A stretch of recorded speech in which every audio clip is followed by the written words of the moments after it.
All right, welcome everybody. Welcome to our September CSBA Sustainability Chat with Experts. We're really excited for this one. It's going to be a good one. I have a couple of quick announcements before we get started. My name is Brian, everyone. I am your Vice President for the Colorado State Beekeeping Association, as well as the head of the Sustainability Committee. We have our fall meeting coming up November 1st at the Montview Presbyterian Church in Denver. It's at 1980 Dahlia Street. The information is on the Colorado website. So if you go to our CSBA website, you can find the location there. Again, it's November 1st. We have Corey Stevens as our keynote speaker. Rogan Tokash will be one of our speakers as well. He'll start speaking at 8 o'clock. I think check-in starts around 7 a.m. that day. The day before is Halloween, October 31st, and we are having a beekeepers get together. Stay tuned for more details about that. We're having a board meeting tomorrow night to hash out the final details. So expect on Friday to have details about the hotels that you can stay at, as well as the Halloween get together. And I challenge people to get your costumes ready for that night before get together. Beekeepers are some interesting folks, so I'm sure we can come up with some really fun Halloween costumes for that night. Kathy, our president, do you have anything else you wanted to add to that? That's it. Just go ahead and get on the website and register now. Perfect. Thank you, Kathy. And with that, I'm really excited to introduce Kevin Monfelt. I've gotten to know Kevin through a couple of bee conferences where we've crossed paths. Kevin is an expert in creamed honey. And as I've been dabbling in creamed honey myself, I've definitely taken an interest in what he does in his business. He is in southeast Nebraska, just south of Beatrice, just south of Lincoln, I believe. Kevin runs about 300 colonies, and right now he just opened up a really sweet pumpkin patch for the locals to come and check out. I just saw that on his Instagram page. So Kevin, welcome to Colorado. Welcome to the Colorado Beekeeping Association. We're really excited to have you here. Thank you, Brian. It's great to be here with you folks tonight. Looking forward to this talk. Yeah, creamed honey for me started in about 2016, I think it was. We started beekeeping around 2014, and a couple years after getting into it, I started dabbling with creamed honey, and I've just I've fell in love with the art of creamed honey, and it's just something that I really enjoy a lot. If I could only do one thing in my life, it would be make creamed honey, because I really enjoy learning about the science of it. And there's never a batch of creamed honey that I don't make that I don't learn something. So, yeah. Let's see if I can get my presentation to come up here. Sounds good, Kevin. And folks, as Kevin has his presentation, you can put your questions in the chat. If that question is pertinent in the presentation, I might jump in and ask that question. Otherwise, we'll make sure we hit all those questions at the end. Okay. So can you guys see my screen now? No, we still see you. Okay. You have to share your screen. What's that? You have to share your screen. Okay, you're gonna have to show me. Bryce will let you share your screen. To go back to the Zoom. Oh. I need a tech expert to help me out. Yeah, right.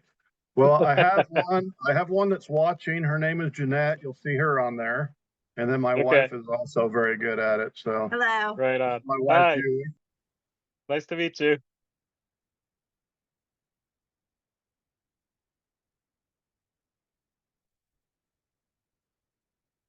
Oh, something's happening. There we go.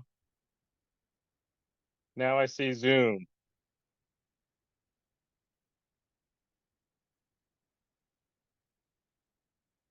I see the little window popped up on the bottom. Oh, and then it disappeared. Okay, so now. All right. Can you hear me now, Brian? Yep. Okay, Monfelt. Okay. And There you go. presenters here. How's that? That's it. Wow. We got it. All right. The technically challenged has overcome. So, all right. Well, you're in good company, Kevin, so don't sweat it. All right. We won't. We won't. Um, okay. Well, let's get right into this. This is my introduction here, which we've done a little bit of that already. You've met my wife right there, Julie. So we started Bee-Bum in 2014 with one colony. And we now run somewhere around 400 colonies. That fluctuates a little bit, but we're right around 400. And our farm is just east of Beatrice, Nebraska, on Highway 136. We currently produce about 34 flavors of creamed honey. And one of our most popular ones is our lemon blueberry, which I have right here with me tonight. And it's one of our twisted flavors. So if you can see, I'll hold this up here. It's got the lemon and the blueberry separated in the container. I developed the equipment and I tweaked the creamed honey process to be able to make this product. If you just dumped two flavors in the container, you know, they'd just flow together. So it took a little bit of chewing on it for a while to figure it out. And there were some failures, but I got it hammered out. So that's my 15 seconds of fame right there, is that twisted creamed honey. So let's what is the difference between creamed honey, spun honey, and whipped honey? Let's talk about that for a second. I think we skipped some. Nope, we didn't. So let's start with whipped honey. I have a lot of people come up to me at events and in different settings and say to me, I made this creamed honey in my KitchenAid mixer and it was great for a while and then it all separated. Well, what they really made was just honey that had a bunch of air whipped into it, and the air eventually came back out of it and settled. And so that is what we call whipped honey. I know these names get thrown into the creamed honey category all the time, but there's only one creamed honey. So whipped honey is that stuff that folks make in their KitchenAid mixer where they just turn it on and let it go and let it beat a bunch of air into the honey. Spun honey, that's honey that's made with our modern day honey creamers, the most common ones that are on the market now. And that's very similar to creamed honey. Creamed honey, it involves seed, time, and temperature, and we make it in small batches. So we're kind of like the microbrewery of creamed honey, the way we do it. You don't need any big fancy equipment to do it this way. I've been doing it since like 2016 in 5-gallon buckets and a Jiffy mixer. So you don't need a lot of fancy equipment to get into this. That's what's great about this method or this style, is that you don't need a lot to spend a lot of money. But creamed honey is just honey that we control the crystallization process in. A lot of folks, if your honey crystallizes, maybe you have it in a jar that crystallizes, a lot of folks call that winter honey or whatever. If you take that winter honey and you grind that down and make it into a very smooth paste, then that you've just created starter seed. And that starter seed is a very important catalyst for your creamed honey. That's what makes your creamed honey smooth and spreadable. Mr. Dice, Elton Dice, is the inventor of the process that most of us use in some form today. It's modified quite a bit from the way he did it. He was a food scientist at Cornell University. He developed the process in 1928 and he patented it in 1935, I think it is. The one step of his method that we don't do is we don't pasteurize our honey. So our honey is warmed to 110 degrees, but we don't heat it to like 145 degrees to pasteurize it. We keep our honey intact as much as possible. So there's always going to be some damage to the honey whenever it's heated, but it is necessary to get the crystals out of the honey prior to starting the creamed honey process. If you don't get those coarse grainy crystals out of there, your whole batch is going to be that way. So it's very important to warm that honey first and get those crystals out of there. We start with our liquid honey and then our seed. We're going to use somewhere between 8 and 10% seed in there. I've tried less, I've tried more. 8 to 10% is that sweet spot. The more doesn't make any difference once you get over 10%. It does set a little bit quicker when you lean towards the 10%, but as much creamed honey as we make, I lean more towards the 8% side of the seed, just so that I'm not constantly using as much seed all the time. We make seed in 3-gallon buckets is the size of bucket we make seed in. So, and I generally make 2 to 3 of those at a time now. Temperature, the ideal temperature for creamed honey is 57 degrees. So you want to keep that range, your temperature range between 55 and 60. You can use a room in your house, in your basement or whatever. I know some guys and other folks that they only make creamed honey in the winter time or the cooler weather time, and that's because they don't use any kind of cooler. They just rely on Mother Nature to keep it the right temperature for them. So. All right, some of the equipment we're going to need, mortar and pestle, measuring cups and measuring devices, sifter, and a jiffy mixer.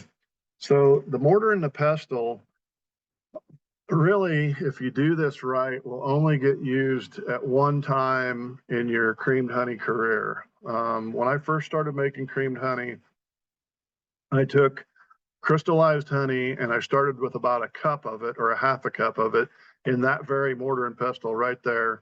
And I ground it and I ground it and I ground it and I ground it and I ground it for like 45 minutes a night for a week. And I just would put it back in the refrigerator when I'd get done grinding it each night, cover it with some press and seal. And then the next night I'd grind it some more. And then I would test it between my tongue and the roof of my mouth to feel what I had for grit in there. And when I got to a point that I was happy with the consistency, then I seeded a larger batch of runny honey so that I could continue to make creamed honey. So basically I made plain creamed honey was my first creamed honey. And then I just used the plain creamed honey to start making flavored creamed honeys. But after I made that creamed honey, I don't know, it's probably a year or something. A good friend of mine, Bob Benny, said to me, he's like, Kevin, I can still feel some graininess in this creamed honey. And so I went back and I reground the seed again and started that batch over. And so I'm happy to say now our seed is extremely smooth, ultra fine, and our product comes out the same way. So Now it's Bob measuring, Binney approved. what's that? Now it's Bob Binney approved. It is Bob Benny approved. Bob's a big fan of our creamed honey. We've talked several times about having it in his facility, but the logistics of getting it from Nebraska to Georgia just aren't great. So, Yeah. Yeah. In fact, that introductory picture of mine there, that's actually in Bob's strawberry fields yard in Rayburn Gap, Georgia there. So, okay, back to this. Measuring cups. So I've tried very hard not to be a pinch of this and a dash of that kind of creamed honey maker, because I started out doing some of that, and my wife asked me, she's like, well, how did you make that? And I was like, I don't know, I threw some of this in there and threw some of that in there. And then it gets hard to repeat the process, especially when you make something and you really like it. Or if you make something that didn't turn out right, you got to know, okay, I put too much of this in or I put too much of that in. So measuring everything out and recording it as you're doing it is extremely important. And that's the voice of experience right there. Measure everything and write down your measurements as you're doing it. The sifter, it works great for dry ingredients that might clump together in storage. Sometimes cocoa and cinnamon and things will get clumpy.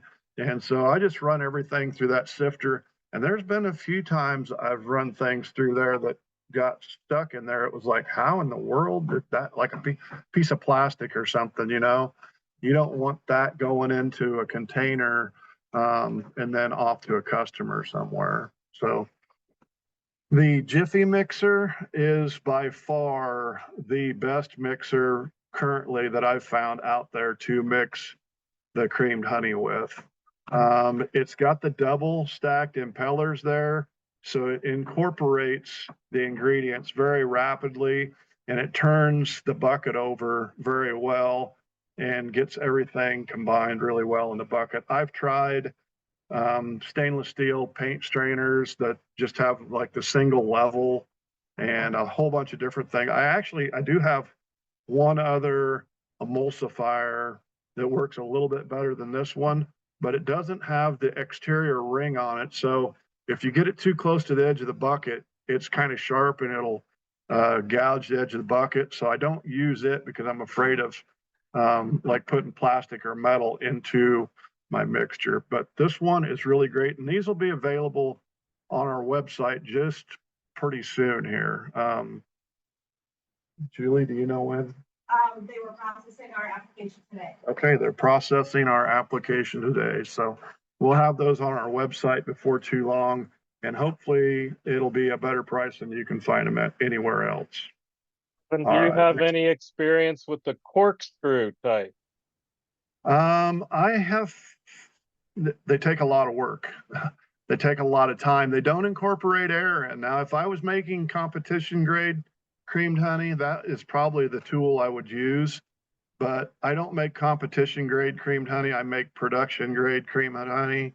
So we're feeding the masses, not trying to satisfy a judge, if that makes sense to you. And honestly, I'm gonna beat up on the judging community here a little bit because I got a second place because of and Jeanette's laughing right now. I can hear her from Weeping Water here in Beatrice, but I got a second place because I had a little bit of froth on the top of my creamed honey. To me, the froth is the best tasting part of the whole thing. So I think that rule needs to get bumped out of there. So I know exactly what you're talking about with that froth. yeah, Absolutely. it's really good. I like when I clean the bucket out at the end, I'll like put that in a container and save it for myself.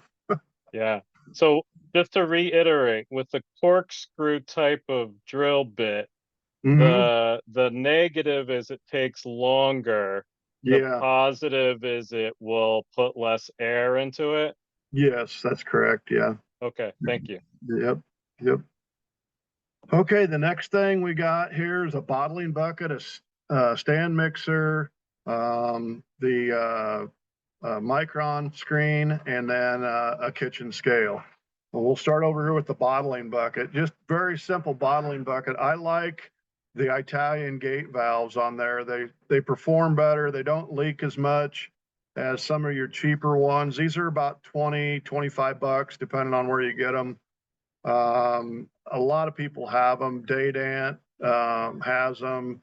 Man Lake has them. Blue Ridge Honey has them. So you can get them about anywhere, and they just perform better. Now, one thing I do to modify that gate valve, and you can't really see it too well in the picture, but right behind the wing nut, I put a washer on there. And what that washer allows me to do is tighten that gate valve down without the gate riding up. Okay, so when I tighten it down, it doesn't try to push the gate back up by having that washer on there. And you can get washers at any hardware store that'll fit right on there. The stand mixer. Now, some of you might be surprised to see that on here. And we don't use the stand mixer very much. It's used to, and you'll see here in a little bit, to incorporate the seed into a small bit of the runny honey to make a larger batch that will incorporate into our bucket much easier with our Jiffy mixer. So the stand mixer is used very sparingly. The micron screen, we like to use a 600 micron filter there, and that is to get out any large particulates. Any large particulates that are left in the honey can be a catalyst for large crystals to start. So whether it's a piece of pollen or dirt or anything in there, it can be a spot where larger crystals will start in that area. And the kitchen scale, obviously, we got to have a way to measure out our containers as we're containerizing our creamed honey here. Warming cabinet. So funny story here. My wife tried to sell this very smoker on a garage sale for several years. And I kept telling her, I was like, we're not done with that. It has a purpose in our lives yet. And we still use the thing today. So the thing, and we have 3 of them now, but the thing I like about using these for warming cabinets is you can put a lot of honey in them at a time. Right there, you can see that holds a 5-gallon bucket of honey, and they adjust. I think all of the ones we have adjust in 5-degree increments. Maybe the one does it in 1-degree increments. I'm not sure, but they adjust in 5-degree increments. And so you can run them for like, I think up to 24 hours, but it works really good for uncrystallizing your honey. And it's a stable heat. You don't get a lot of spikes and up and down in the smoker like that. So, and they're readily available. I mean, you can go about anywhere and get them. A cooler. We started with a dorm size little refrigerator, and I messed with it for 2 or 3 days to get the, temperature set just right. And once I had the temperature set just right, then we started making creamed honey and getting creamed honey put in it. And we outgrew that thing rapidly. And so I started looking for different ways to control the temperature in a given space. And so I started looking at these Inkbird thermostats. And so you can put this Inkbird thermostat on a deep freeze, and then you can set the temperature, or you could use a refrigerator as well. We just use a deep freeze because we had one available. So, and I can put a lot of creamed honey in that thing. I think I can get about 600 pounds of creamed honey in our deep freeze. So the Inkbird thermostats, you can find them online. If you look, the smaller wire in the picture on the left, that's a thermostat, and that goes inside of the cooler. You always want to make sure that that little thermostat is exposed. So we double layer creamed honey in our cooler. So we'll fill the bottom up with creamed honey, and then we'll put a piece of cardboard or masonite in there, and then we'll put another layer of creamed honey on top of that. We keep moving that thermostat up in the cooler so that it doesn't get buried clear down below, because it doesn't work accurately for whatever reason if it gets buried clear down below. I don't know if it's because it stays colder down in there or what, but it doesn't work quite right. So I have learned that I have to keep that thing towards the top of the cooler as I load the cooler. This might be a good spot. Does anybody have any questions up to this point, Brian? Not in the chat, but my question is, what is the purpose of the cardboard? Is that just for stabilization of the levels? Yeah, yep. It just separates the levels, and it lets us know where the division and the flavors, or maybe the day that we creamed, like maybe the stuff in the bottom we creamed one day and the stuff on the top we did the next day, whatever.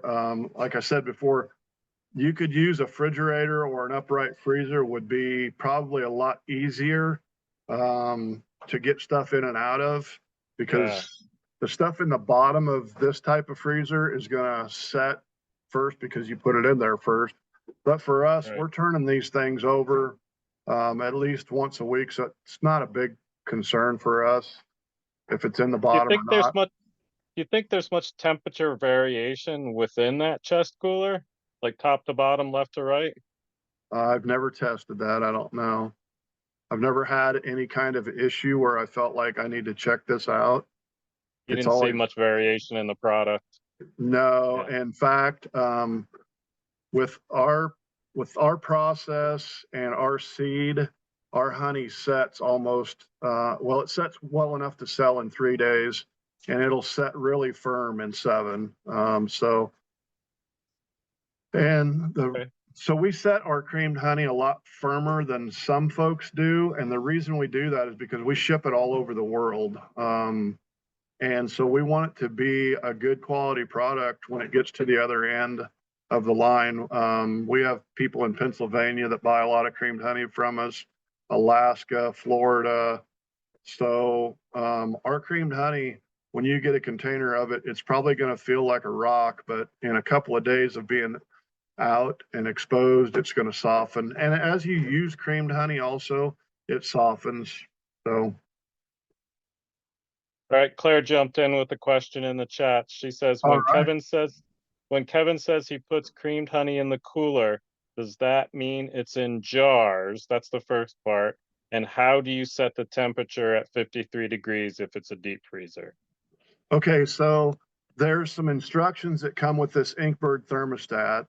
And if you look to the right, that little scribbling that's on the top of my freezer there, those are my set points for the Inkbird. I included them in here, and it might vary with your piece of equipment a little bit, but those are the settings that have worked for 8 or 9 years for us on the one we're using now. So I had to stop and think about how long it'd been, but those are the settings that have worked with this particular device for that long. So, and we even moved. So we moved 2 years ago from the home we were living in to the farm we're on now. And before we moved, I wrote those set points down, unplugged it, brought it here, plug it back in, punched in the same set points, and it's worked flawlessly ever since. Even if the power goes out, it comes right back. So. And you've already jarred it. It's not in buckets when you set it, Yeah, correct? if you can see that, this is the type of container we use, and we get these from Uline, and it's it's not, again, we're making creamed honey to sell it to the consumer. We're not putting it in pretty jars to take it to shows and stuff like that. So this container works very well. My wife does like 3 to 5 events a week. So she's constantly packing this stuff and hauling around. Can you imagine if she had 100 glass jars compared to 100 of these? This weighs little or nothing. And so it's just a lot easier to tote this around and ship it than it is a glass jar. So I'll get you the Uline number if anybody's interested in ordering these. But they're just a deli style container. In fact, when we first started testing these, we went to our local grocery store and got some to try it. And we had been putting it in jars. The Uline number is S-22768, and they're 8-ounce deli containers. And that allows you to put 10 ounces of creamed honey in here. And we sell our twisted creamed honey for $12, and we sell our standard flavors for $10 for 10 ounces. So again, the price point is to be attractive to a larger market and to be able to get it out to consumers. I see a lot of people like I looked at some creamed honey the other day that was like $15 for like 8-ounce jar. You know, we live in a world where everything's expensive these days. I don't want to be one of those reasons that everything's expensive. So, John added a question. It says it yeah. softens with use. Is that from gaining moisture from the air? No, it's just from working it. Like you work a piece of clay, it'll get softer. It's the same thing. It's like butter. You know, if you leave it set on the counter, um, you can leave the creamed honey set out on the counter. Just don't leave it set in like the sunlight, like direct sunlight, or by your stove, something like that. But we leave ours on our kitchen table or next to our. We have a teapot. We keep cinnamon and a couple other flavors right by our teapot, so we can add it to our tea in the morning or the evening. So, yeah. Is that So it, Brian? no, John's asking about the ink bird again. So the Yeah. ink bird just controls the unit. So it'll turn the unit on and off to regulate the temperature. That is So correct. if That you is hook an correct. ink bird up to the freezer, it'll turn the freezer on and off to keep it in that temperature parameters. I have an ink bird connected to a honey warmer, which is a converted refrigerator with a light bulb. And it does Yep. the same thing with the light bulb. It turns the light bulb on and off to Yep. keep it at that particular temperature. So it's not regulating a heater and a cooler. It's No. just turning whatever it's connected to on or off. So the freezer plugs into this ink bird, and then that ink bird is essentially the controller for the freezer. Yep. And this particular model has two plugins on it. One's for heating and one's for cooling. And it comes with a very thorough set of instructions. I figured it out. So, I mean, I'm sure anybody else can figure it out. It's not complicated and they're not expensive. I think it's like $35 or something.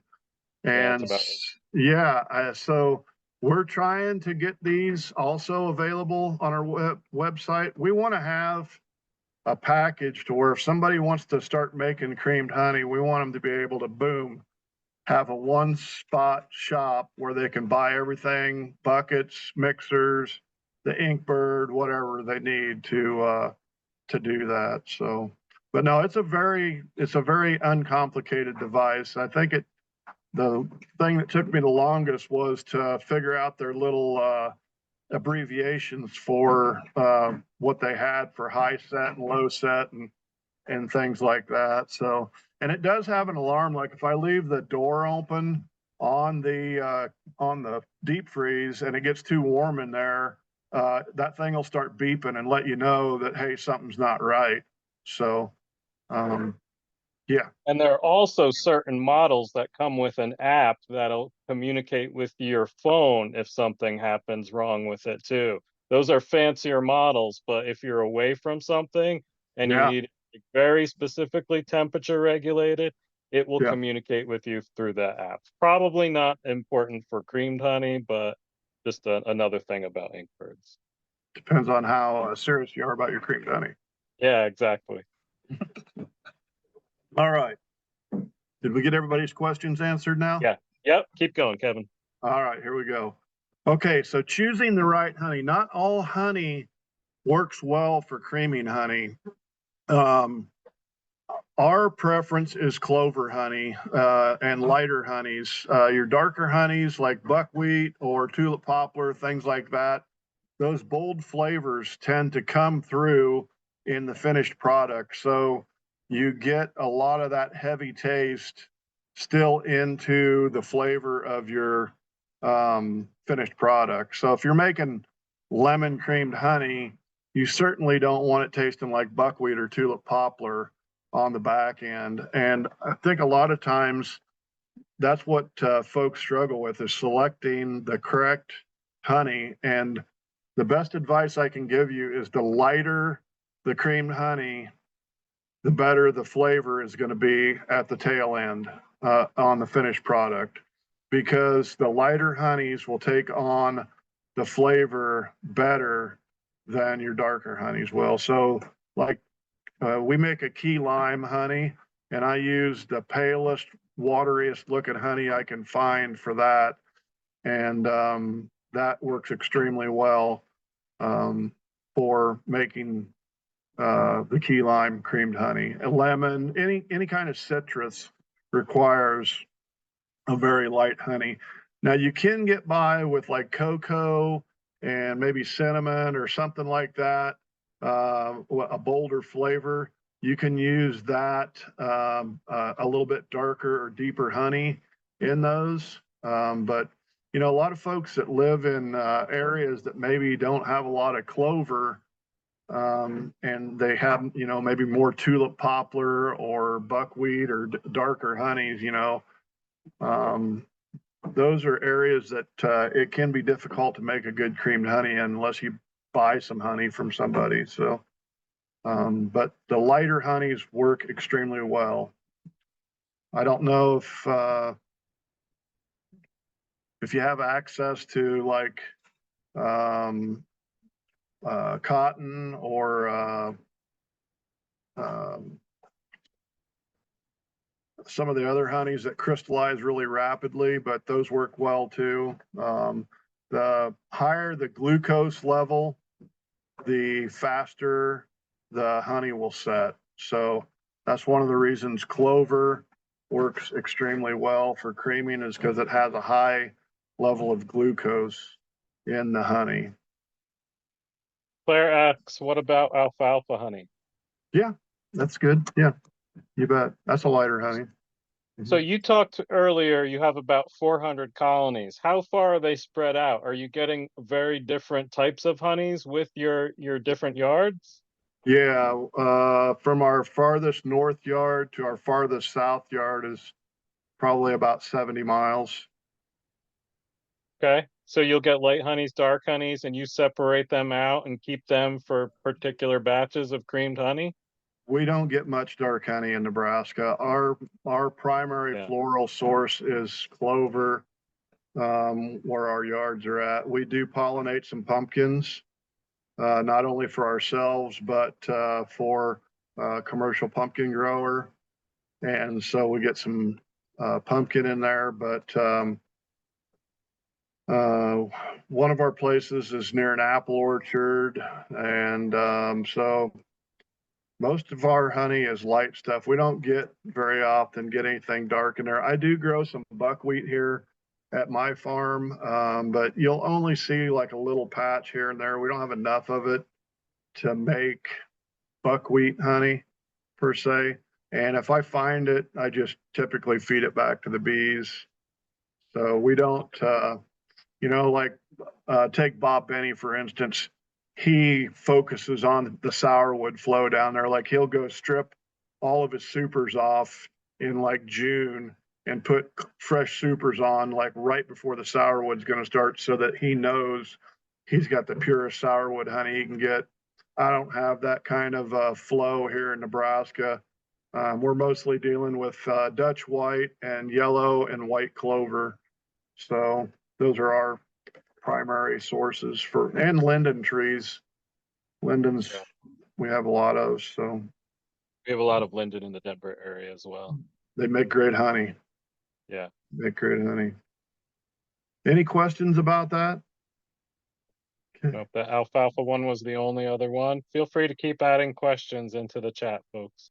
Okay, so as I said before, we want to make sure our honey is fully dissolved, and we warm ours at 110 degrees in one of those warmers.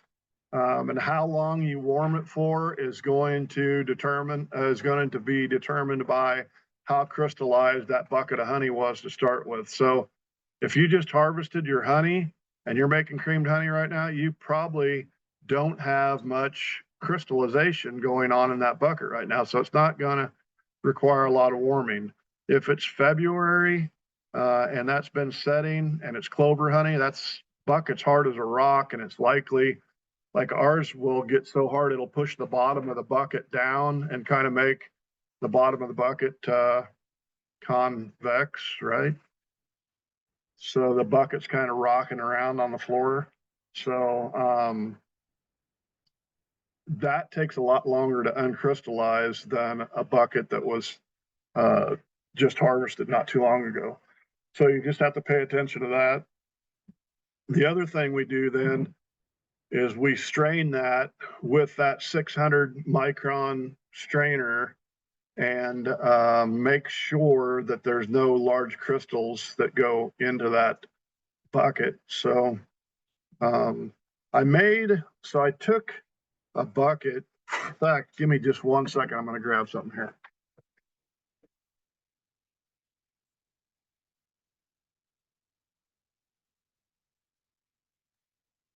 I started out making creamed honey the same way with a 5-gallon bucket and a mortar drill mixer like this. Go ahead, Kevin. So I made this thing right here, and this distance under this lip is 3/4 of an inch if you want to make one yourself, but it's just a bucket that's cut off. And then you can slip that inside of your bucket, and then you can put that micron strainer in there, and it allows you to use the whole bucket that way. And it didn't cost me anything other than a bucket I was probably going to throw away anyhow. So all right, so once we've got that strained, then we're going to start flavoring our honey. And whatever flavor, if you're just starting this out, I suggest you start with something like cinnamon, because cinnamon's pretty easy to master. In a 60-pound batch, we use like 2.5 cups of cinnamon. And so cinnamon, vanilla, and people say, well, how do you make vanilla creamed honey without using liquid vanilla? Well, Watkins makes a powdered vanilla that they use for like a sprinkle in these fancy coffee drinks and stuff. So you can get that. Cocoa creamed honey is amazing. It makes great hot chocolate. So start with simple flavor and then work from there as you gain experience. Once you master those simple flavors, then you can get into some more complex ones. But we mix our creamed honey, we mix our flavor into our runny honey with the Jiffy mixer, and you can see there how quickly that mixer is pulling that flavoring into that honey there. And you want to mix that very thoroughly in the bucket. And then I put a lid back on it and let it set for 2 days. I've done it as little as a day, but I like 2 days and then creaming it on the 3rd day. And what that does for you is it's like the leftover theory, roast beef tastes better the 2nd day than it did the 1st day, that kind of thing, lasagna, whatever. It lets all those flavors meld together into that honey, and you get a much more even and robust flavor from your product. And honestly, that's my secret to making good creamed honey right there. I just told all of you guys, you're the first people to ever hear me say it, but that's my secret to making the best flavored creamed honey right there, is letting it set. I've tried it longer periods of time. I don't find too much of an advantage of letting it set longer. But I like 2 days and then creaming it on the 3rd. So you could see how, at any given time, I have 7, 6, 8, 10 buckets of honey sitting around that have these different blends going in them, so that we can keep constantly making creamed honey. If you had a machine, you're limited to making one flavor at a time. And most of those machines take up to a week to make a batch of creamed honey. And, they turn it for 15 minutes or whatever, and then they're off for a while, and then they turn it some more, and then they're off for a while. And so this way here, you can make a lot of different flavors at one time. Is there any questions with that? So you don't have a larger mixer at all. You're doing everything in 5-gallon buckets like this. You got it. Holy cow, Kevin. About 'cause 600 pounds a month. how many different of those bits do you have? The Jiffy mixers? Yeah. A few, but So do you keep them in from day to day and then just attach the drill and mix it again? no, they're covered and they're sealed up. Yeah, I don't mix it every day. So um, this only gets mixed one time when it's flavored, and then it sets for 2 days. Okay. Okay, and then I'm we're definitely I'm definitely getting some tips of how to dial in my process. One thing I do different, I have the Lyson 18 gallon and I uh-huh. let that make my just plain creamed honey. Sure, And yeah, then that's when fine. I make flavors, then I'll batch it off into a 5-gallon bucket and then I'll Hmm. flavor it into that bucket from there. But Yeah, I watched how you mix that powder into it with that particular type of mixer and yeah, man, that blended in so much nicer. I use the corkscrew type and it uh-huh. takes forever and a lot Uh-huh. of it will end up stuck on the outside of the bucket. So I end up Yeah. taking like a spatula and working it back in. Do you have that problem? Not with this type of a device here. It takes it right in there. And Yeah, that's what one thing you have to be careful with is you don't want to cause, in that video there, I wasn't paying very close attention, but I was getting a little cavitation, but you don't want to get it too close to the top of the bucket so that it's sucking air in there. You want to keep it submerged, so you're not pumping air into your creamed honey. I get some air in my creamed honey. As you can see the picture on the right with the mixer in it, there's some bubbles up there. yeah. But that's going to set for 2 days now, and I'm going to cream it on the third day. So some of that air right there is going to come out. All right. Yeah. Now, Claire mentioned something about moisture content. Let's talk about moisture content a little Yeah, bit. What's sure. the ideal moisture content for creamed honey and how does adding a powdered ingredient impact that moisture content? I've never checked the moisture content after I added a powdered ingredient, but I do know, I can tell you that the higher the moisture level up to, your 18.5%, that makes a softer creamed honey than drier honeys do. So, if you get your honey down around 16 or 17%, that's going to make a drier, stiffer Yeah. creamed honey than your higher moisture content honey will. You can add, micro amounts of water to your runny honey. You have to do it very sparingly, but you can add small amounts of water to it to bring that moisture level up if you're trying to get it softer. Yeah, and I would recommend people use distilled water if that's something Right. they Yes. do, Yes. just so Definitely. they Yeah. You can. don't want to introduce germs or something, bacteria into that. Exactly. Yeah. Okay, good. So, so here we've taken, so the orange bucket is what we just had 2 days ago on there, stirred our cinnamon into, and we've taken a portion of that and dumped it into the bucket that's got the mixer in it now. And that bucket has a gate valve on it now. Okay. So the orange bucket is the bucket that it got put in out of the bottling tank, and that's what we stored it in. And we flavored it right there in that bucket. And so then we took half of that cinnamon honey, put it in this bucket with the gate valve and the mixer in there. And now what we're going to do is we're going to take our seed, and we've measured out a portion of our seed into our mixing bowl, and we put some of that uh, flavored honey, I'm just going to call it, because it might be cinnamon, chocolate, whatever. I don't want you to get set on the whole cinnamon thing, but in this case, it is cinnamon.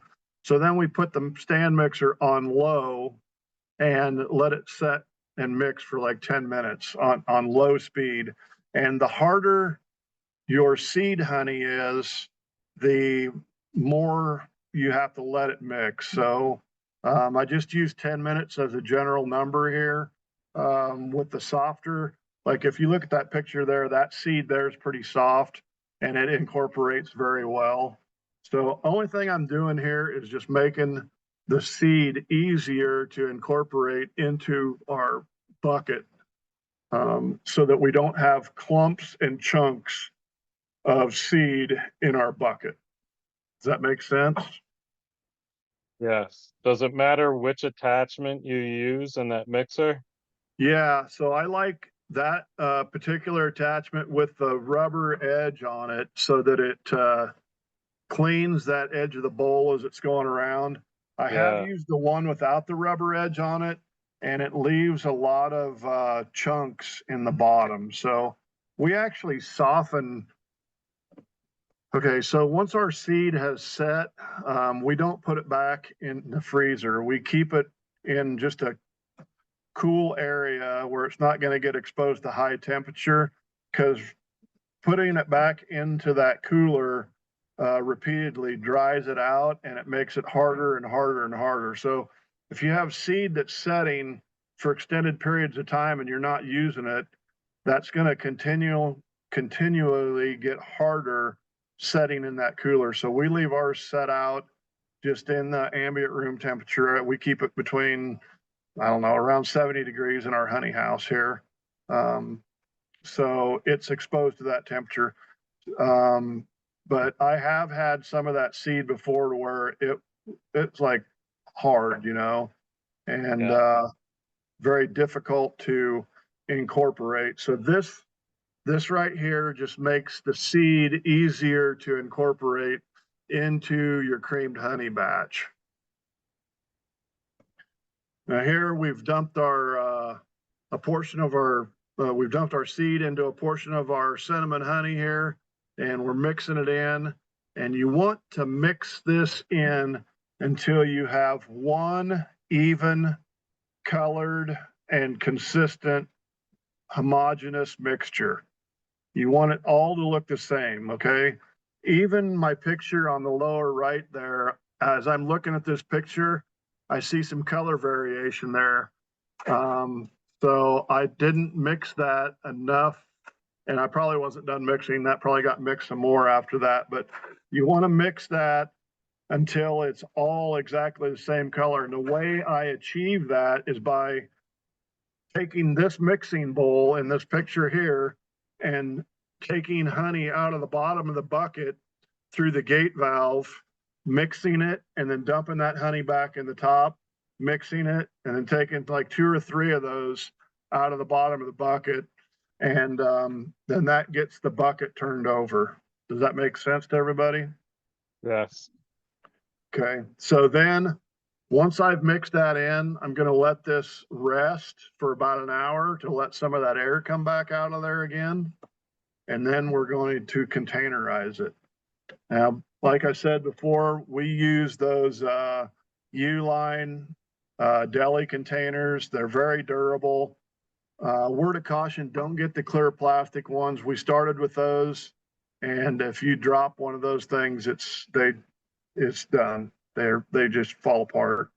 So these work very well. They do take a little bit of beating, not in cold weather very well, but they do work really good. So we use a scale to measure each one of ours out, and then it refrigerates in our cooler for, ours typically doesn't make it past day 4 in there, and it's out being sold. So when you buy something from us, unless it was a seasonal flavor that didn't get sold, all of our creamed, like our cinnamon, if you get a container that's more than 2 weeks old, I'd be surprised, because we sell that much cinnamon. We sell that much cinnamon. And the lemon blueberry, this lemon blueberry is the same way. We make this in 120-pound batches, and we probably make a batch every 3 weeks.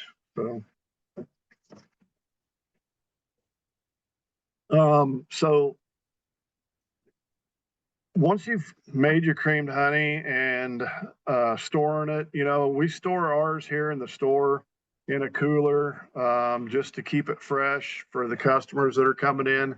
And so when they leave with it, we don't know how far they're traveling or what they're doing, but if it's cold and it's firm for them, then it's going to travel better for them. So those are things to think about in your store. Your marketing, I mean, all of those things, we could dig deeper into all of this, but you just want to have an appealing product with a nice label that people get excited about. And I can't tell you enough, my wife has beat this into my head, samples sell the product. samples sell the product. They do. I've seen it Say time and with time creamed again. honey, because there's so much education that has to happen with creamed honey. Yeah. Kevin, what's your spiel to the customer when they come up to you and they go, creamed honey, what's that? Because I'm Yeah. sure you dialed it in to make it really concise. My wife's better than I am, but Yeah, I mainly, first thing I tell them is that there's no dairy in it, because a lot of people are like, creamed honey, what is that, got milk in it or what, you know? And so I just explain the process to them, and in a very simplistic manner. And once they taste it, they don't care anymore after that. Anyhow, most of the time they just want it, you know? So we put it on graham crackers, things like that.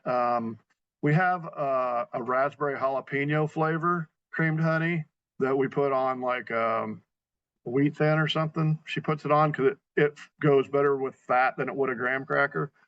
Um, any of our creamed honeys, you can take about 4 ounces of the creamed honey and mix it with a 8 ounce bar of cream cheese and make like a nice dip that you could have on like a charcuterie board or anything like that. So creamed honey is very versatile, very versatile. I think my creamed honey should be on every table in America. shouldn't every beekeeper feel like that though? They should, yes. You should Yeah, take a lot of pride in your product. We do, and I mean it. If you're pouring your heart and soul into something, that should show through on the other end. I mean, it really should, and that's not being arrogant. That's just taking care of your customers and caring about your product. yeah, and just putting your passion into whatever it is you do. Exactly. Yeah. Exactly right. Exactly So right. we do farmers markets quite a bit, Kevin, and Yeah. you and your wife do quite a bit of farmers markets. One thing we've figured out or observed is that the more flavors you have, it there can be too many flavors. At some point, there's too many, and that doesn't seem to be your philosophy. Our Mhm. philosophy is like maybe there's too many on the table. Let's keep it to this and keep it simple. When you've got your setup, you've got like gosh, 20 flavors, not maybe not all of them that you have, but a bunch of them out. Does that ever overwhelm your customer so they don't know where to start? No, because again, my wife, she'll say, okay, today I'm sampling X, Y, and Z, Yeah, yeah, and those are the ones that'll sell. And so if we run out of one of those, like a lot of times we'll go to 3 day shows. We just went to Little Rock, Arkansas, the week before last for a 3 day event down there in Little Rock, and we took probably 250 pounds of creamed honey with us and came home with about 12 of these containers. nice. So, but that's how we did it, was just by, you know, when the this lemon blueberry that we took 30 some of these containers and they were gone by 10 o'clock the second day. So, yeah, I knew within hours of being there that we did not bring enough stuff with us. And see, that's the thing about when you're traveling distance like that.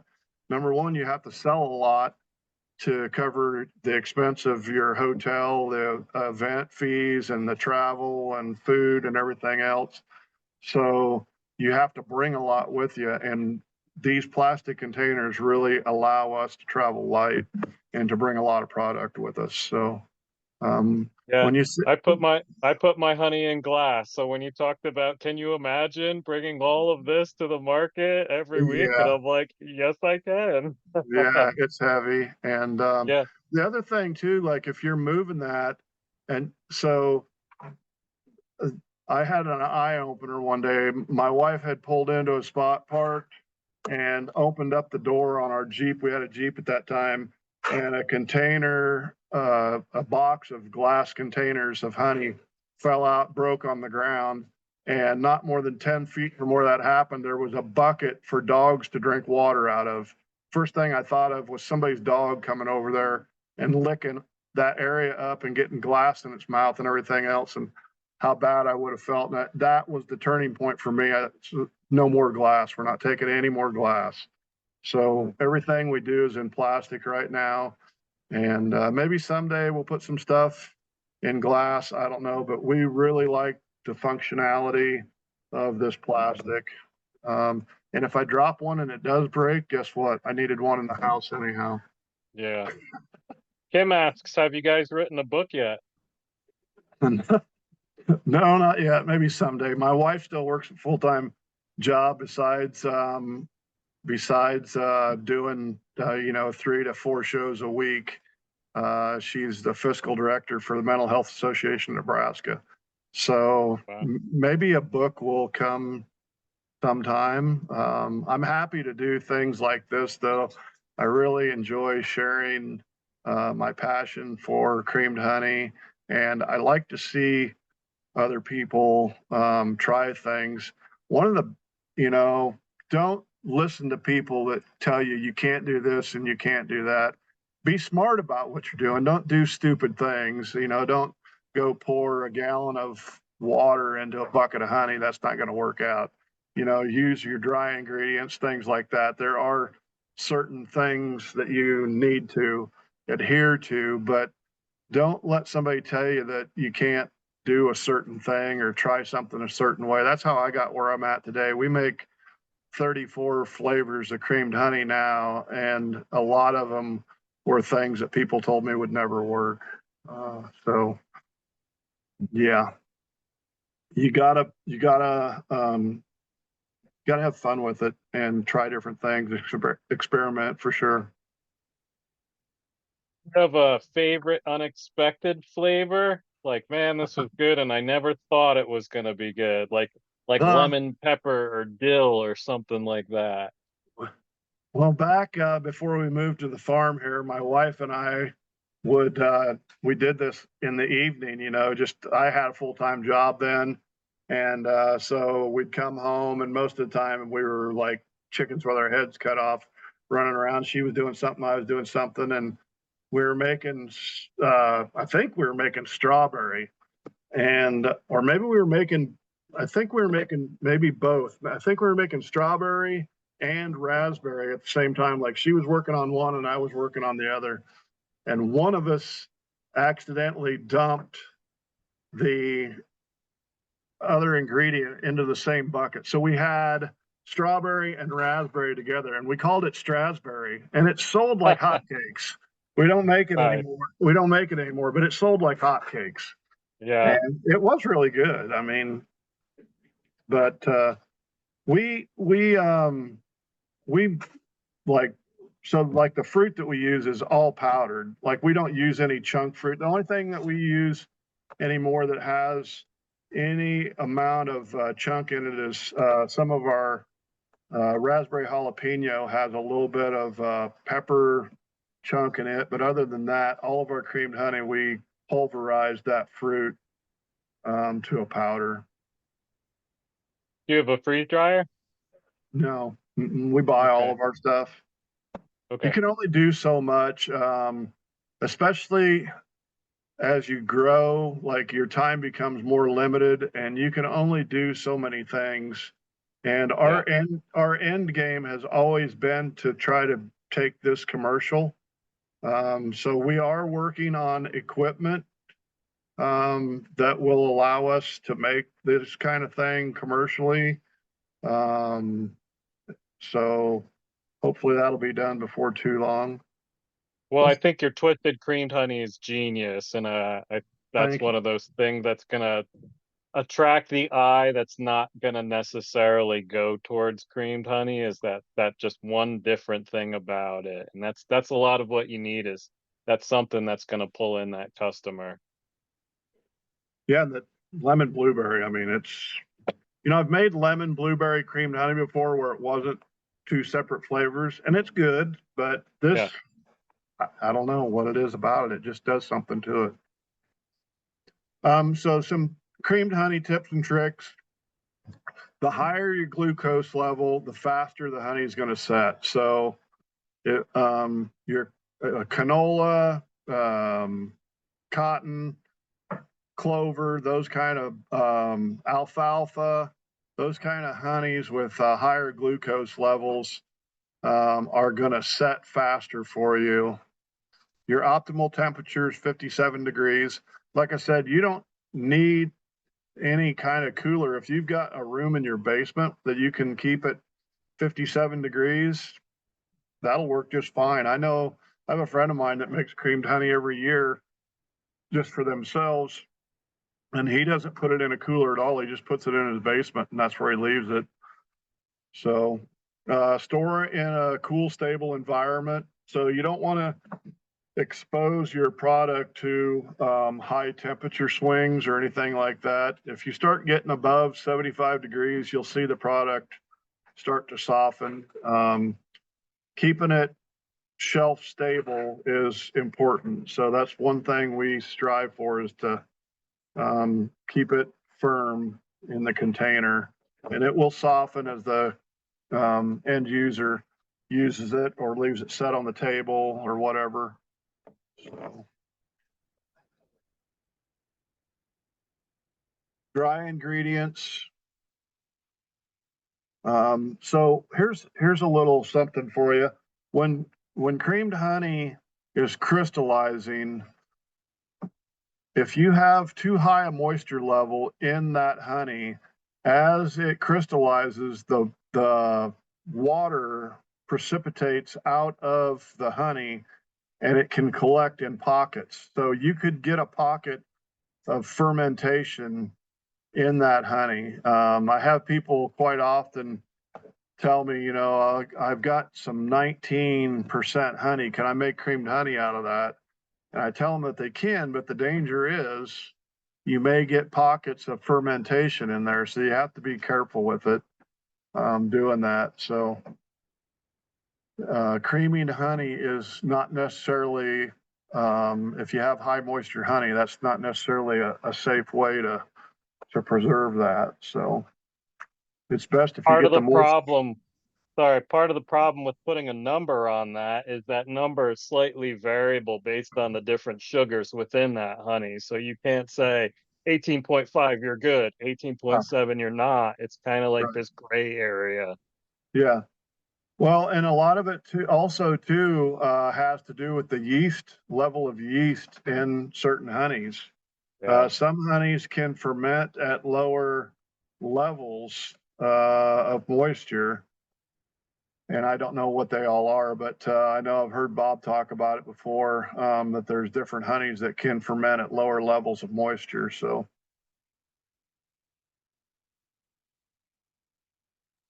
all right. In closing, again, experiment, have fun with it. Like I said at the beginning, I started in little half-pint mason jars making different flavors.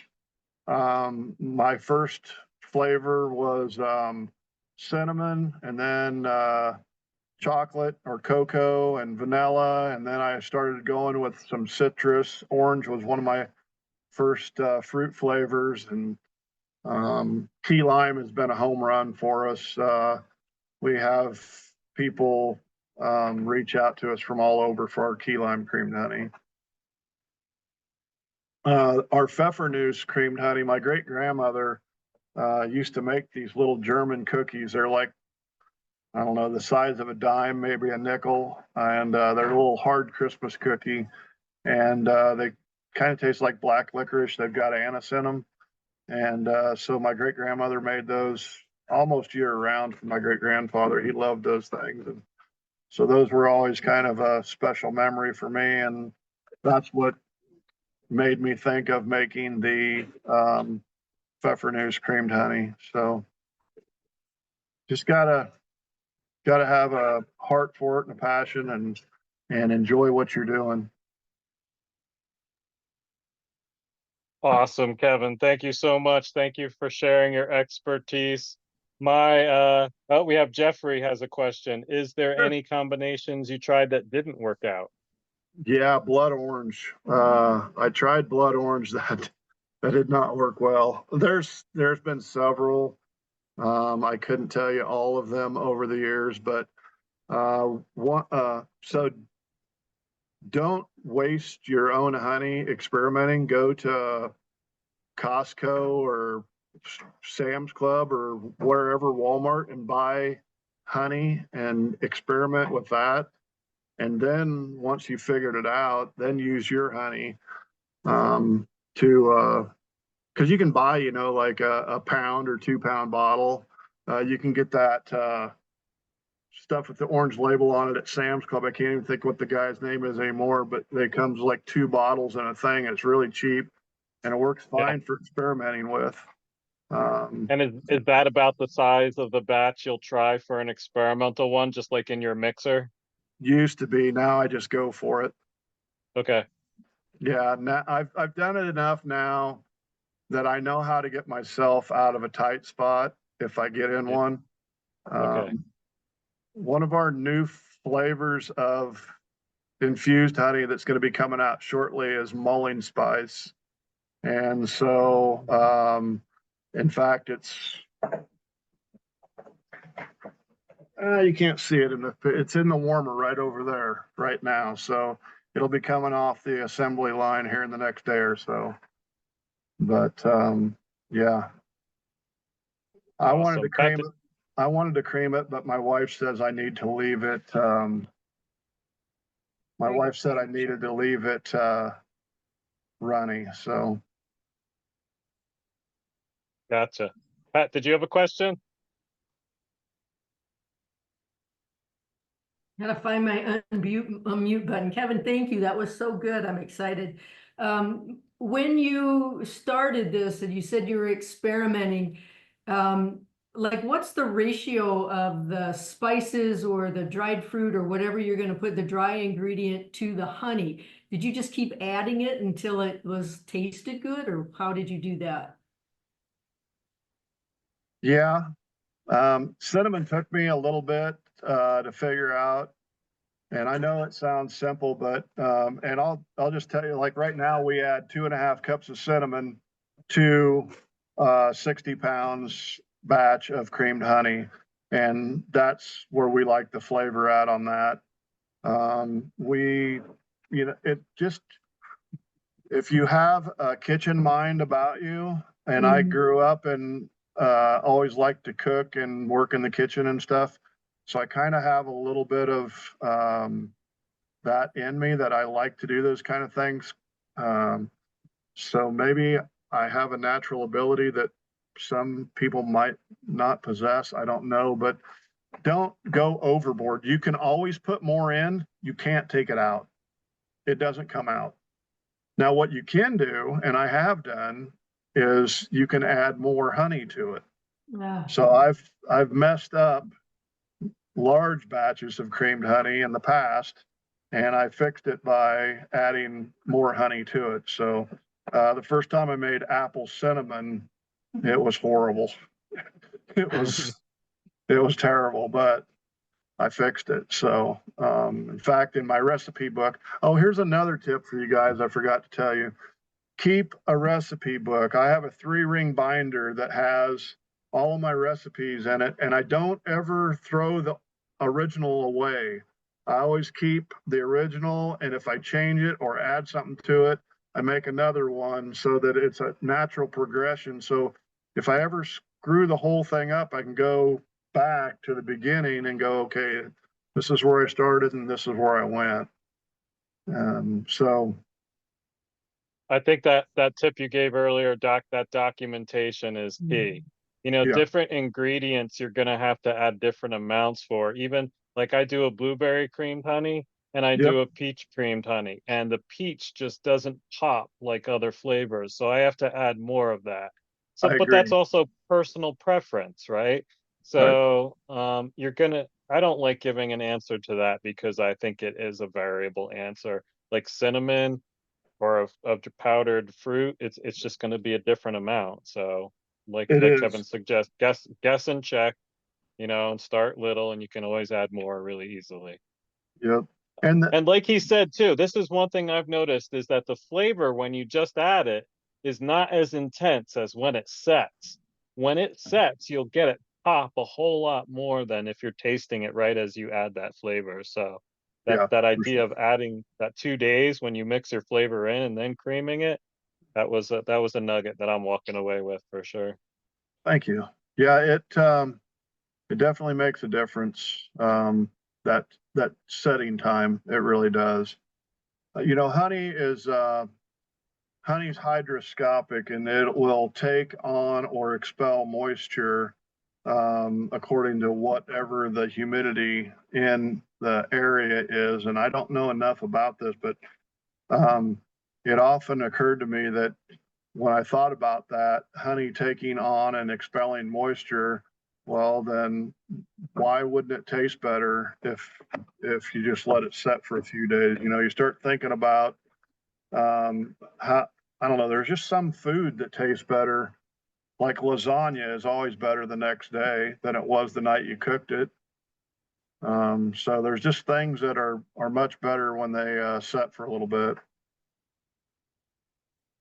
Kevin, you mentioned Edwin Dice's paper, the Yeah. fermentation and crystallization of honey.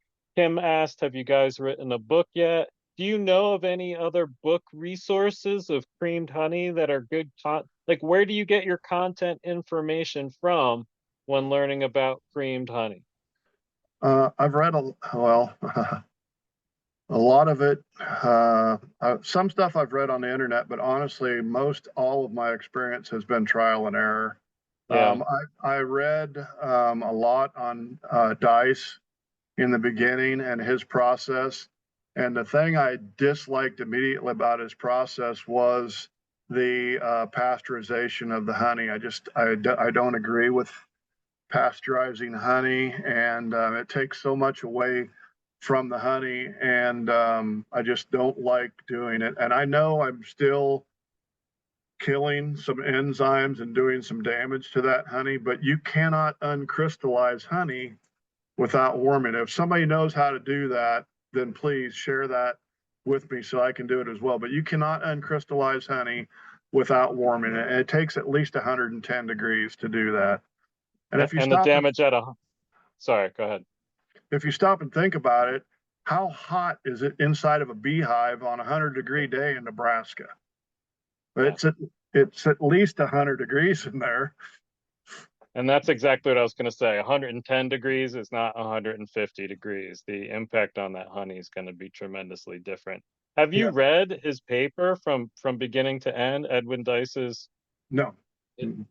It's actually, it's a really interesting read. It was, it was his like his PhD paper for Cornell, and it was in the late 20s, early 1930s, when they were still trying to figure out how to preserve food. So you can hear in the paper how this isn't a honey issue, it's an industry issue. How do you package food for the long-term preparation of it? And a lot of beekeepers were talking about the problems they were having in packaging it because it would ferment. So the first half of the paper is a whole bunch of experiments he does around fermentation. And the second half is a whole bunch of experiments he does around crystallization.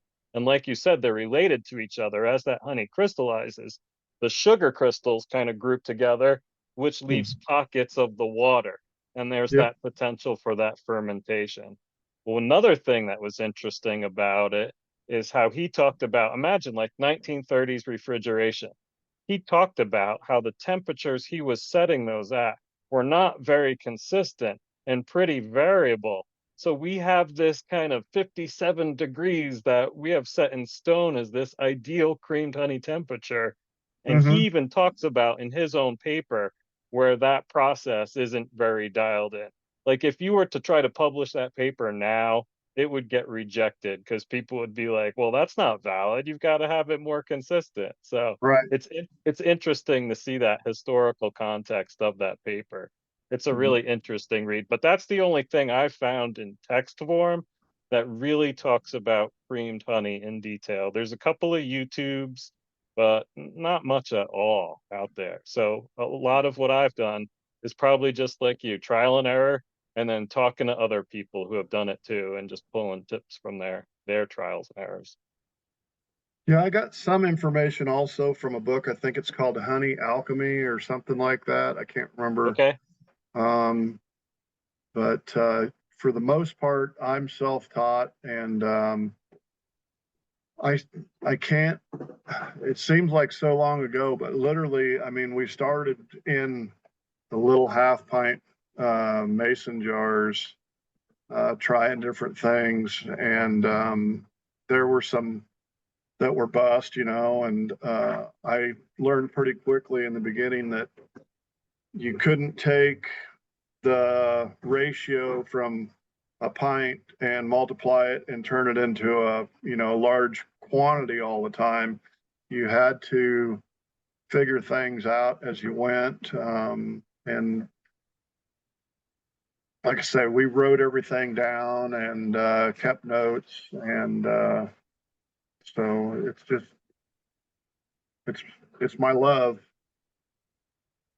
Awesome. Well, thank you very much. Kevin, where can people find you if they want to buy Bee Bum honey? Do you have a website they can buy it on?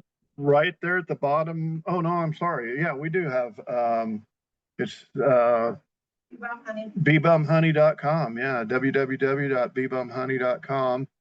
And we also have a Facebook page you can follow us on. And we're actually working on possibly coming to Colorado in December, Julie, or November? November or December, I'm not sure. Give me a call. Give me a holler if you do. I think it's Colorado Springs, maybe we might be coming to. Yeah, that's like an hour south of me. We should totally Okay. get together. Yeah. All right. What are you coming for? Is it family or? It's an event called Vintage Market Days.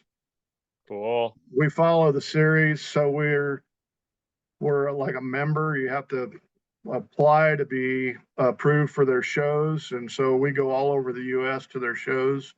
So we're thinking about maybe doing one in Colorado. We've not been to Colorado to do one yet. That's what we did in Arkansas last week. My wife is going to Kansas City this weekend to do one, and Wichita in 2 weeks, I think. Yep. First part of November. First part of November. I'll be in Wisconsin at the Wisconsin Beekeepers deal up there that Yep. weekend. And then So you'll be at the Bee Expo in January as I well. will be. Yep. Right on. Mhm. Well, I'll definitely see you there, but I'd love to see you in Colorado Springs. So if you guys make it there, definitely give me a holler. I'll come down and visit. Will do, Brian. Right on. Well, Kevin, again, thank you very much. Thank you for sharing your expertise with us. Colorado Beekeepers, we'll post this on our state channel, on our YouTube channel in a couple of days whenever I get it ready. And then Thank pretty soon, we'll see you at our fall meeting. Thank you, everybody. Have a great night. Thank Thank you, you. Take care, Kevin. Appreciate it.